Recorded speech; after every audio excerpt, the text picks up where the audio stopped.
দুটো ঘটনায় যে প্রেস রিলিজ দিয়েছে এই জন্য আপনাকে অশেষ ধন্যবাদ জানাই। এই 16 বছরে এই ধরনের কোনো প্রতিবাদ করতে পারে নাই। ভারতকে আমরা বলবো, ভারতকে যদি বাংলাদেশের সাথে সম্পর্ক রাখতে হয় তাহলে মর্যাদাপূর্ণ সম্পর্ক রাখতে হবে। বাংলাদেশের কৃতদাস বানিয়েছিল শেখ হাসিনা, সেই সম্পর্ক বাংলাদেশকে ভারতকে ভুলে যেতে হবে। আমরা চাই এদেশকে প্রতিবেশী যত দেশ আছে, বিশ্বের যত দেশ আছে, সবাইকে আমাদের দেশকে মর্যাদা রেখে করতে হবে।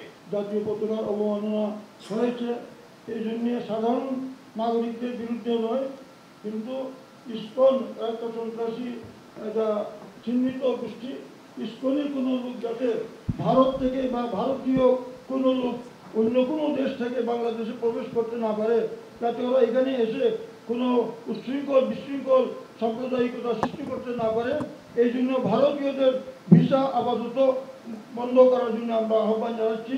আমাদের দেশে যারা ভারতীয়রা সফরে আছে তাদেরও সফর সংক্ষিপ্ত করে এদেরকে তাদের দেশে আপাতত চলে যাওয়ার জন্য আমি আহ্বান জানাবো। আরেকটি বিষয় হলো, বাংলাদেশি নাগরিকদের জন্য ভারতে সফর করাও এখন নিরাপদ নয়। এই জন্য আপাতত সরকারের পক্ষ থেকে ভারতীয় বাংলাদেশিদেরকে যাতে ভারতে সফরে না যান, এটা একটা আহ্বান জানানো।